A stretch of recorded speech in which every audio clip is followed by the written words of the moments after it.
Yo guys, welcome back to the channel, and we're off to the races. Will, tell us about this race. You are getting shot out of a cannon from the whistle. Yeah, so Will, back on the channel. Thank you for joining us. This is your footage, and tell us about the race. Yeah, this is a Winston-Salem Cycling Classic, little figure eight crit, and it is an uphill hard start right out of the gun, as you can see. Hard start is an understatement, bro. You sounds like a sprint. This is like the hardest start to any race I think I've ever seen. But tell us why you're going so hard.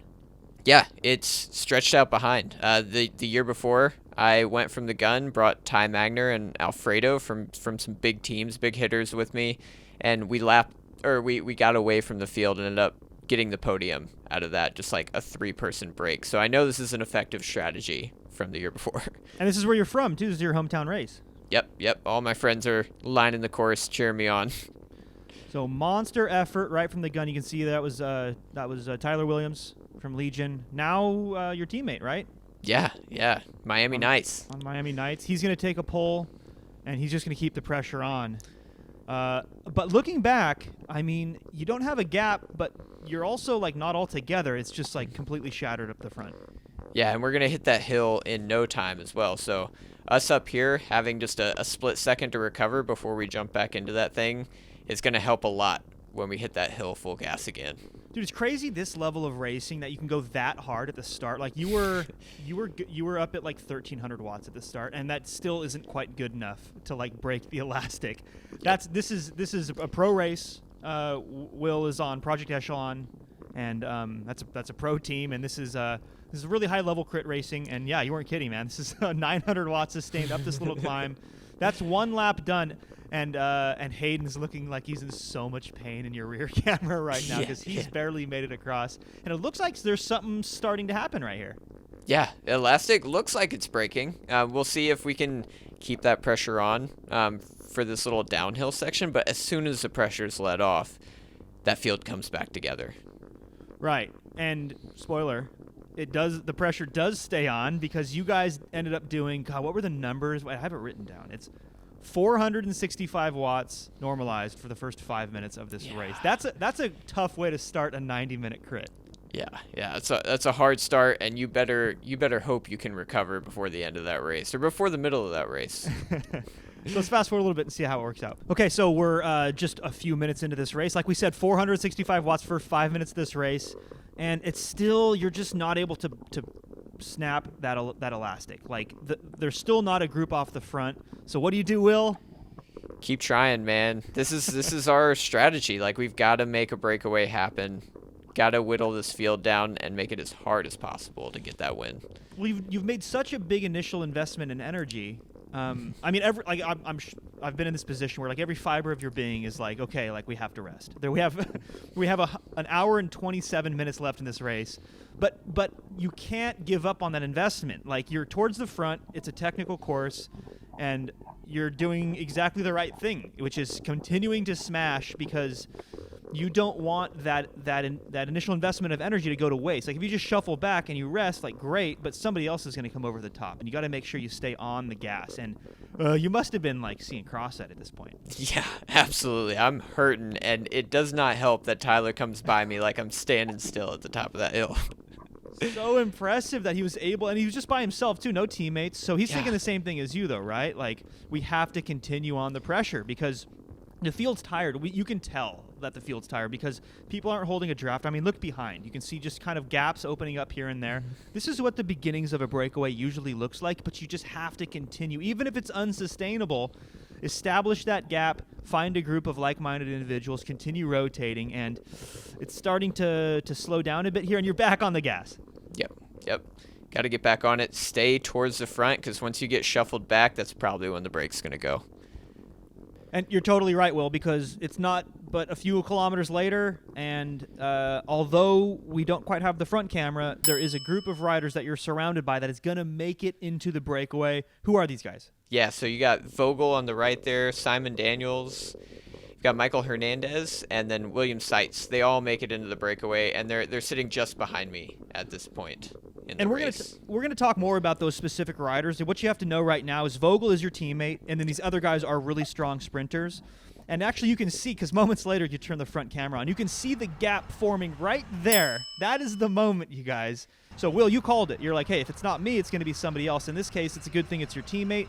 You sit back, watch that gap open up, assured that your teammate is up there, but he's got some really serious competition with him. And I'm curious to see how you guys are going to play this, so let's fast forward.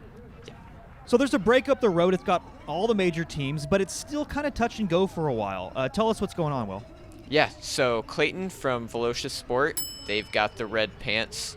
You can see him here. Clayton's going to come back. So he's going to get dropped out of that break, and now there's going to be a whole team that has missed the breakaway, which is going to make the dynamic a little bit worse for that breakaway and my teammate up in the breakaway. There's going to be a team that's going to want to chase. You can see Clayton here on the right, and now his whole team of like 5 or 6 dudes is going to have motivation to get that breakaway back. Now they've already got a little bit of a gap here, so that's going to be a big ask for any team, especially on this course. But it's just one more team that's going to like either bridge to it or try to pull it back in a concerted effort.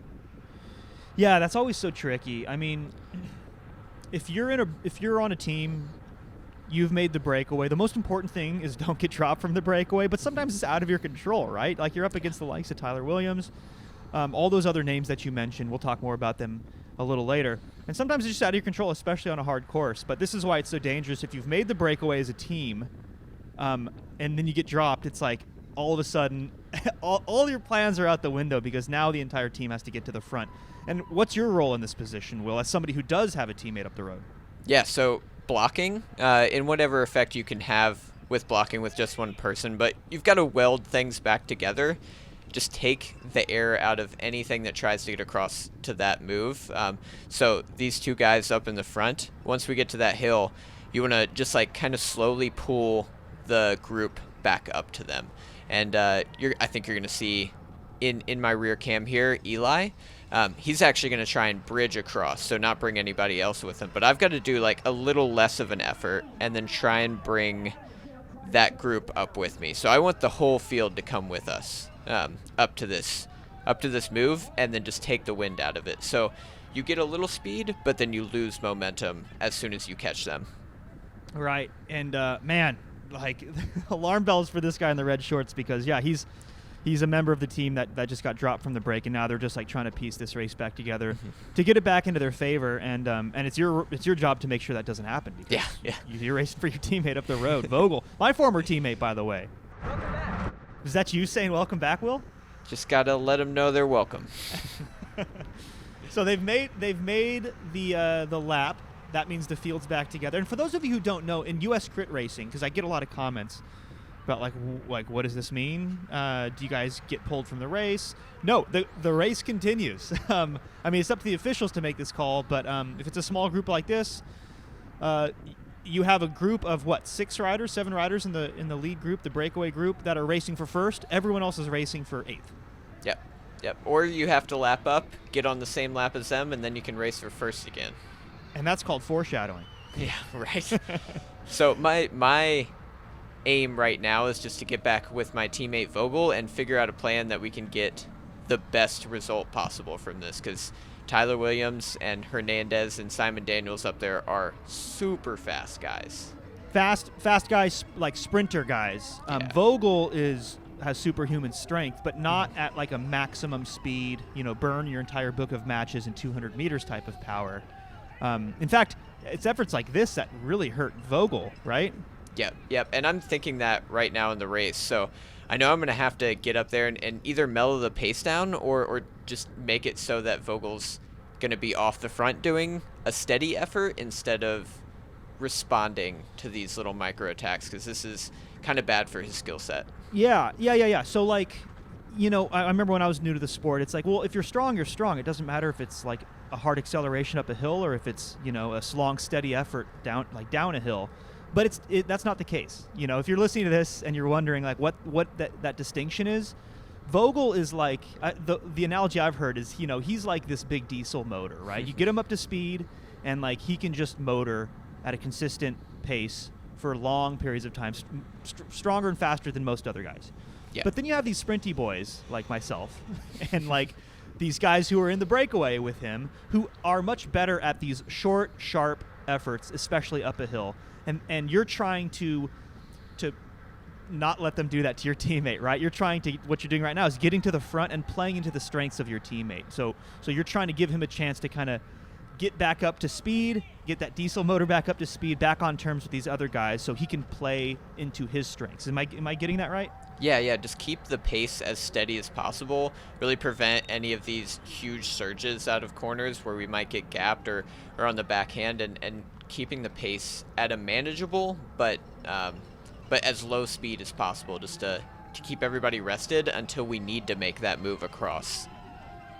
So that begs the question then, this race is going to conclude at a certain point, in about 23 kilometers, to be precise. What is the plan then? If you don't have Sprinter Boy in this group and you're up against a bunch of sprinters, like, what's the plan? Like, how do you get a team win? How does Vogel get the win? Yeah, so we've had a few attacks over the top of me. I just tried to even out the pace. So I'm figuring out that part's not going to work.